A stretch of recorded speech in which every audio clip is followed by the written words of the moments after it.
Živijo, Nika. Živja. Oj, Hvala, ker si z nami danes. ja, ful z veseljem. Čist je čuden feeling, ko ste v dvorani, jaz pa tle v moji sobi na tleh, ampak bomo že. Ja. No, pa bi kar začeli naš pogovor z glavnim likom filma An.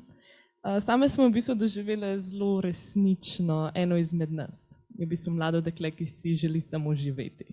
Želi si študirati, pisati, ustvarjati in polno uživati življenje. Vendar njene želje trčijo ob ozke meje takratne družbe in je primorana postati v bistvu borka. Režiserka Audrey Divan je v intervjujih večkrat omenila, da je za njo An vojakinja. Kako si pa ti, Nika, doživela glavni lik filma in film kot celota v bistvu? Ja, jaz sem se ogromno ukvarjala v preteklosti z zgodovino pravice do svobodnega odločanja o rojstvu otrok. In vedno sem si jaz ob branju nekih tekstov, recimo o tem, kako je bil v nekem obdobju splav prepovedan v Franciji, Nemčiji, po večini Evrope, predstavljala te podobe zelo črno-belo. Prav tako dobesedno, ko jaz začnem razmišljati o tem, kako so živele ženske, ko je bil splav recimo v Franciji prepovedan, jih jaz vidim črno-bele, zaradi tega, ker je slika, ki se jo potem spomnim. Naslednja neka moja asociacija je asociacija na Simone de Beauvoir, ki je naredila ogromne premike za legalizacijo splava, potem ko je v bistvu zbrala osebna pričevanja, jih objavila v reviji in postavila zahtevo potem, da se to legalizira. In ta slika je v črno-beli verziji in zato sem se jaz vedno spominjala, vedno sem nekako to povezvala z neko preteklostjo, z neko zgodovino. Ta film pa vate butne barve, vate butne življenje, vate butne neko mladost, neke dvome, neke prakse, ki jih mi vsi živimo in izpade v resnici izjemno sodoben. In zato totalno pač zadane in zadane na način, da v resnici pokaže, kaj se zgodi s človekom, če nima možnosti odločitve na način, da je ta odločitev transparentna, javna in dostopna. Ne? In ta glavna junakinja je zame prav to, utelešenje tega, kakšno breme lahko družba naloži posameznici, ki se znajde z nezaželjeno nosečnostjo, kakšno breme v resnici pade na njo in predvsem tudi to, da ženska, če se bo odločila, da bo splavila, bo splav naredila. Ne bo si premislila zaradi zakona, najverjetneje, ampak način, na katerega se bo pa tega lahko lotila, pa je zelo povezan s tem, koliko ima kontaktov, koliko ima preverjenih informacij in konec koncev tudi to, kar vidimo v filmu, kako se znajde z nekimi financami, na kakšen način, ki lahko dobi pomoč. Torej, rata vprašanje je tudi zelo razredno. Ne? Tiste, ki pač si lahko prvoščijo, bojo našle neke boljše načine, druge pa ne. In v resnici to se mi zdi najbolj jasno in najbolj močno sporočilo tega filma in tudi te glavne junakinje. Je pa tudi to meni prav ta stavknin, ki reče, ja, pač jaz izberem v bistvu življenje, ne. To je tudi pač moj najljubši del filma. Super si to povedala, glih s tem, ki si rekla, da film ful butne. In smo videli, da je prepojen z bolečino, ki jo mi čutimo na vsakem koraku te glavnega lika. In mene se je točno tukaj najbolj dotaknilo, ker se mi zdi, da je režiserki ful dobro uspel preseči neko mejo med samim gledalcem in filmom. In recimo to vidimo z ozkim kadrom, pa da je v vsaki sceni skoraj ta Anna spremlja, da je neka odsotnost glasbe, da skozi slišimo neko njeno dihanje, skozi smo čisto blizu nje. In režiserka je že v intervjujih omenjala, da s to bolečino ni želela šokirati, želela je prikazati resničnost situacije in da pri ustvarjanju filma namenoma ni pogledala stran. In to si sicer ti že zelo lepo zdaj v bistvu tako uvod naredila, ker te hočem vprašati dve vprašanji. Eno mogoče malo bolj osebno, kako si to specifično bolečino filma doživela ti? In pa drugo vprašanje, zakaj se pa tebi zdi, da je pomembno, da mi ne pogledamo stran, kot ta režiserka? Ja, jaz sem v resnici, jaz pri filmih zelo hitro začnem mižati, ker se čist preveč uživim in me začne na eni točki pač prav fizično ne morem držati pogleda. In genialno pri tem filmu se mi zdi, da je šla režiserka v to, da je postopke tega, kako se je ta v bistvu postopke prekinitve nosečnosti, njene razmisleke ti dobesedno čutiš kot v bistvu nekaj tvojega. Ne? Sam tudi sprejmeš skupaj z njo to odločitev, da greš do konca, sam sprejmeš z njo odločitev, da boš sprejel tveganje, veš, zakaj ga sprejema in veš, da v bistvu se odloča ona na nek način za svoje lastno življenje.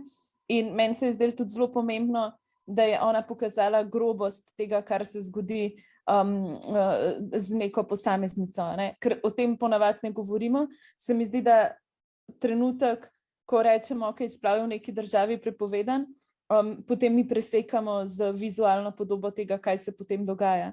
Tega ne vidimo, tega ni v časopisih, tega ni v revijah. Zdaj v času Facebooka dobimo z Poljske sicer kakšne posnetke, ampak izjemno redko. Tukaj te pa pelje na to potovanje. In meni se zdi še boljš, oziroma še bolj pomembno, pač ne samo, da nas cilj, da ne odvrnemo pogleda. V bistvu ta film nam ves čas govori tudi to, mi vsi, ki to gledamo, v bistvu in nič ne naredimo v tistem kontekstu časa, dopuščamo, da se to dogaja tem mladim puncem. Mi vsi smo te zdravniki, ki tega ne naredimo, mi vsi smo te, ki zavajajo, mi vsi smo te, ki gledamo v stran, mi vsi smo te, ki vemo, da se nekaj dogaja, pa hkrati ne reagiramo, mi vsi smo prijateljica, ki na koncu na tiho pove, da se je tudi njej to zgodilo. In ravno to, kako njej uspe prepletsti osebno, torej osebno na način, da je to njena individualna izkušnja, njena individualna bolečina, da vidimo kot neposredno nasilje nad njo, pa kot družbeno, torej, hej, družba dopušča to stanje. Konsens družbe je tisti, ki nas pač ni potegnil ven iz tega, se mi zdi super in se mi zdi, da je tudi ta film nekako opozorilo za naprej, da če bomo spuščali naše pravice, če bomo dovolili, da se pravice jemlje, bomo takšni opazovalci v resničnem življenju. Super. Ja, kakor je pa že Brina povedala v uvodu, film je bil posnet po knjigi in to je bila osebna izkušnja pisateljice. In tudi režiserka je javno povedala, da je imela osebno izkušnjo splava in da jo je knjiga zelo pritegnila, ker se je ob njej zavedala, kako drugačna je situacija žensk, ki so želele opraviti splav v Franciji nekoč in pa danes. In Nika, tudi tebe zanimajo osebne izkušnje, a ne? Osebne izpovedi, ki si jih tudi ujela v svojo knjigo Moja odločitev. In nam lahko malo poveš več o tej knjigi in kako in zakaj je nastala? Ja, v resnici pač knjiga je nastala predvsem, jaz sem antropologinja po izobrazbi in v resnici kot antropologinja vedno poslušam zgodbe, vedno raziskujem zgodbe in vedno se ukvarjam s tem, kakšna je razlika med nekimi pravili, ki so vpisane v družbo, tako kot recimo ustava ali pa zakon, in med dejanskimi praksami, ki se v resnici v družbi uresničujejo. Zakaj sem jaz knjigo začela pisati? Je bilo zato, ker sem potem, ko sem koordinirala kampanjo Čas je za, obiskala eno konferenco na Irskem in na tej konferenci sem se čisto po naključju znašla v sobi, polnih ljudi, ki so se pripravljali na kampanjo za legalizacijo splava na Irskem. In ena od njih je bila tudi medicinska sestra, ki je rekla, da je prišla na skrivaj, da pomaga ženskam, da ne upa tega povedati javno, ampak da ve, koliko žensk umre, da ve, kaj se dogaja in da misli, da je to treba pač uzakoniti. In takrat sem jaz začela razmišljati, ok, če imamo mi pač ustavo pa zakone, a pri nas v praksi potem vse poteka ok, a je vse v redu, kaj res pomeni to, da je pravica do svobodnega odločanja o rojstvu otrok, pač da imamo to pravico. A res na vsaki točki pač je to samo odločitev posameznice. In začela sem zbirati pričevanja, pač oseb, ki so imele izkušnjo z splavom. Objavila sem čist simpel klic na Facebooku, javili se mi je ogromno ljudi, kar je pa mene v bistvu pretreslo, pa je to, da so se meni javile prijateljice, ki so imele splav, pa so šle same na splav, pa o tem niso govorile, pa so o tem drugi lagale, da se mi javili dve ženski iz iste pisarne, ki sta drugi lagali o tem, da sta imeli to izkušnjo. In v bistvu se je prvo pokazalo, da je to pri nas še vedno tabu, da o tem tudi pač ne govorimo. In druga stvar, ki se je v bistvu pač pokazala, se je pokazalo tudi to, da čeprav pač imamo ustavo, čeprav imamo eno najboljših ureditev, še vedno medicinsko osebje kdaj v postopkih tega, ko se ženska odloča za splav, na njo pritiska in tudi pojavljajo se neke prakse, ki svobodo pač to svoboščino omejujejo. To tako na kratko. Hvala. Hvala. Zdaj pa, če mogoče kakšno vprašanje iz občinstva?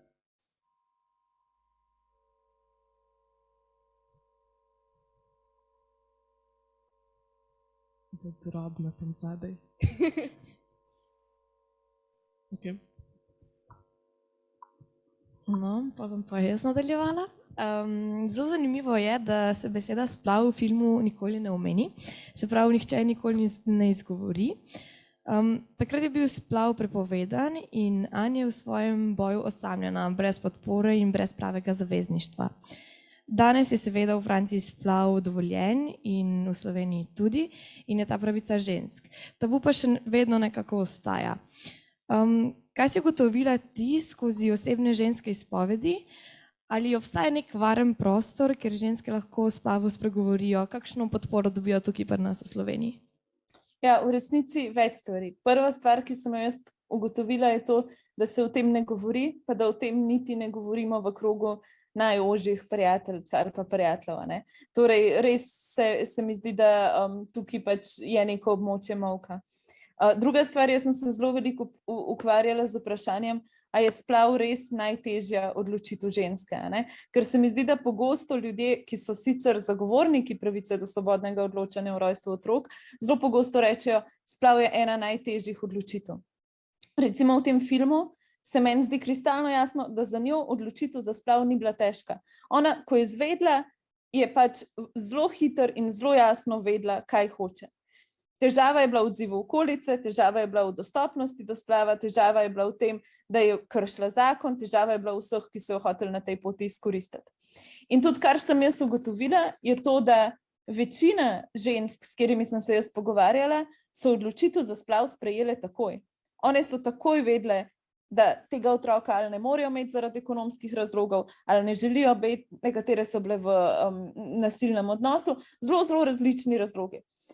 Ampak kar pa uteži celo izkušnjo, in tukaj v bistvu pridem na tvoje vprašanje, je pa to, v kakšnem okolju je posameznica bila.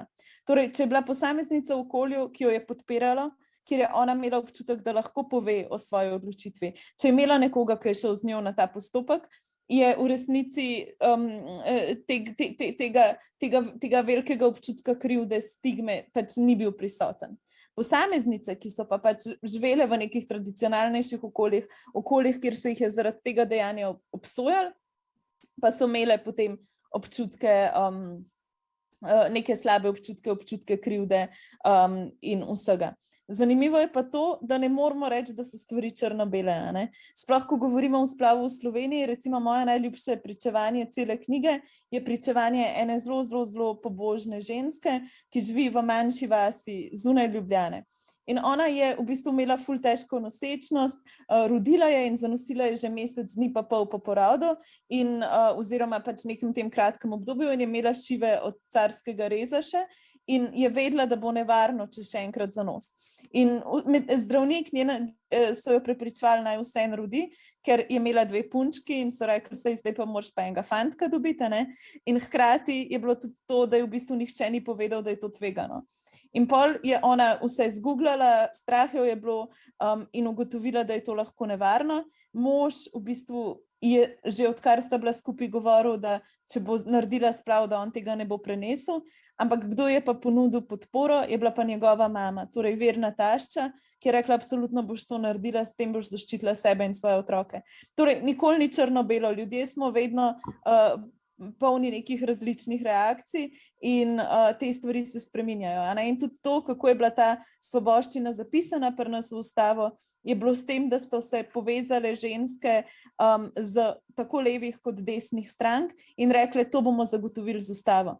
In to je bil projekt, ki je segal onkraj posamezno stranko, ki je segal samo do te mere, da imamo v ustavi pač zapisano svobodno odločanje. Ne zapoved, vsak naredi splav, ne prepoved, ampak možnost svobodnega odločanja. Tako da meni se zdi že ta postopek tega sprejemanja zakona pri nas, ta pričevanja res kažejo, da ena, mi imamo veliko podporo splavu in dva, v bistvu Slovenija je zelo, zelo, zelo specifična, ker je to na nek način svobodno odločanje o rojstvu otrok pač vrednota. Hvala. Jaz sem pa v bistvu pa še na to nek dodatek. Ne? Zakaj pa se ti zdi, da potem ta tema postaja v bistvu zelo politična, da je nekako sredstvo, ki nas razdvaja? Ja, to je dobro vprašanje. Jaz tle, recimo ena moja sošolka v New Yorku, pač jaz sem zdaj v New Yorku trenutno, ker sem na programu Obama Foundation in ena moja sošolka ima projekt, ki se mu reče Listen Courageously. Torej, ona zagovarja, da ljudje smo sicer polarizirani, ampak da se moramo o vsaki temi pogovarjati in v bistvu si dati možnost, da slišimo, kaj je zadaj in biti predvsem ljudje. Meni se zdi to pri vprašanjih, kakor je splav, kakor so neke pravice, pač totalen bullshit. Pač meni se zdi, da ko se gre za svoboščino ženske, da ko se gre za to, pač, kar je opisano v ustavo, da to ni točka debate. In kaj dela RTV in kaj delajo potem tudi Pop TV in mediji v Sloveniji je, da pogosto dajo na nasprotni strani neko enakovredno pozicijo v soočenjih. Pač to niso vprašanja za soočenja. To je pač naša ustava in tako, ko ne debatiramo o tem, a si, ne vem, a imamo vsi pravico do brezplačne šole, tudi o tem ne moramo nikaj zadebatirati. Ne? In se mi zdi, da vedno znova, ko se odpre ta prostor, ko se kaže argumente kot enakovredne, ko se sprejme neka zavajanja in laži kot znanstvene trditve, se vedno bolj utrjuje ta predsodek o splavu. Super. A imamo zdaj mogoče spet kakšno vprašanje iz občinstva? Še vedno je tu ravno zadaj.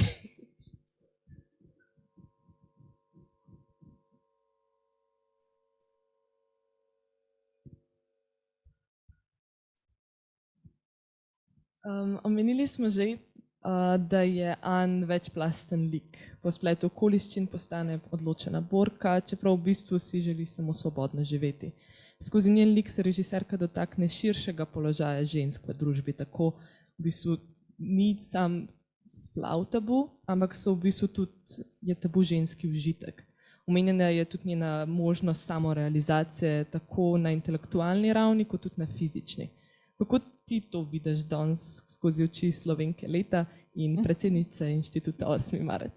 Ja, te oči so kar iste večino časa, ampak pač, ko sem jaz gledala ta film, se mi je zdelo ful pomembno, da je to dodano, zato ker jaz mislim, da en velik del problemov, ki ga mi imamo v družbi, z recimo tudi spolnim nadlegovanjem in nasiljem, z razumevanjem tega, kaj se dogaja, je to, da pač imamo mi res bizarno spolno vzgojo v šolah. Torej, pač jaz se še zdaj spomnim, kako so nam tam v 3. letniku gimnazije začeli razlagati, kaj je spolnost, pa neki zelo okolišali v osnovni šoli. Pač vse to se že ve prej.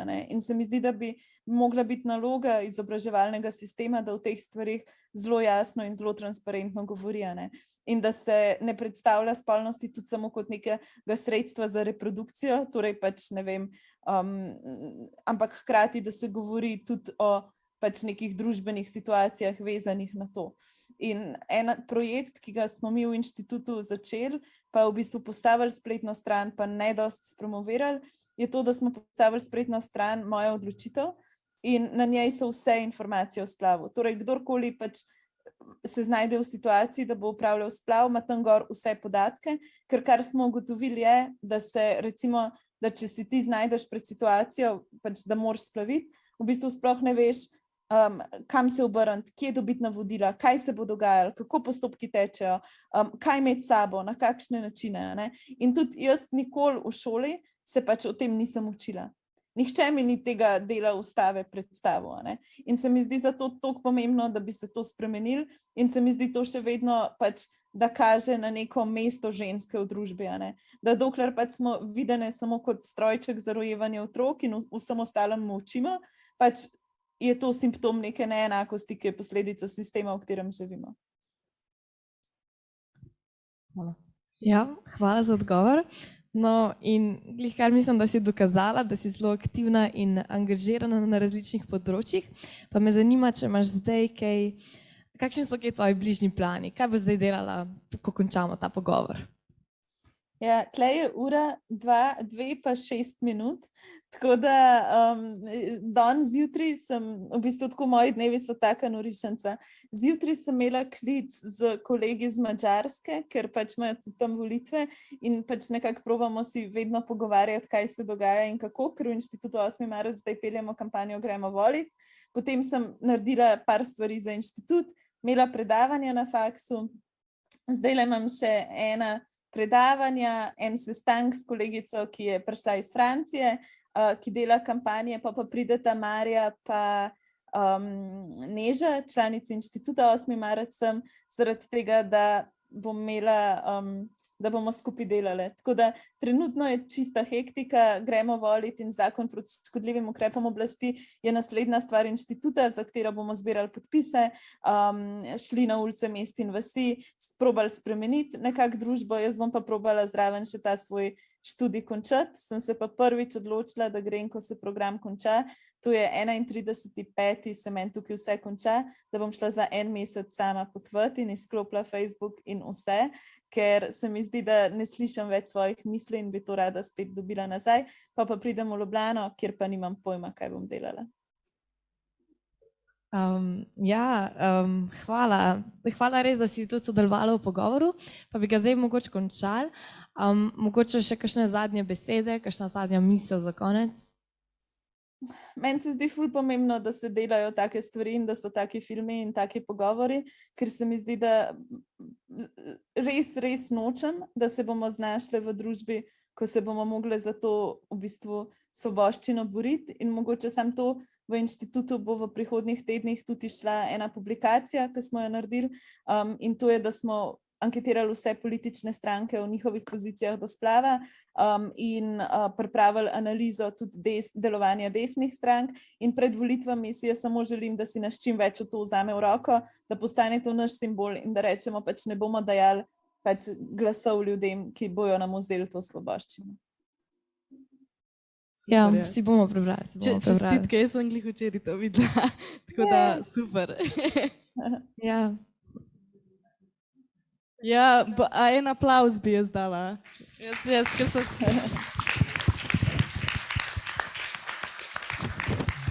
Pa hvala tudi vam občinstvo.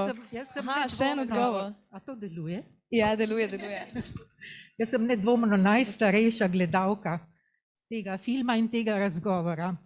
Ampak jaz bi rada rekla, Nika, da ste vi za mnoge generacije eno upanje. V tej družbi eno upanje, da je mladina se zbudila in da je naredila že zelo veliko in to nam daje upanje, da je možno to zavoženo družbeno situacijo zares začeti spreminjati. To spreminjanje bo zelo dolgotrajno, samo ne smemo se ga ustrašiti. Jaz mislim, da je treba te pogumne korake narediti in jaz mislim, da je treba vam slediti. Jaz vam samo lahko od srca čestitam. Hvala.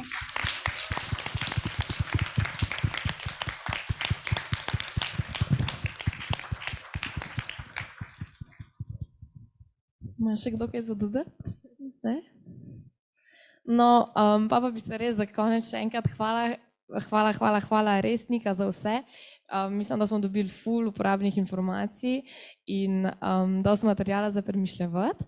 Hkrati bi se pa rada zahvala tudi vam, občinstvu, da ste prišli, da ste si pogledali film, da ste ostali na pogovoru in ja, hvala in adijo.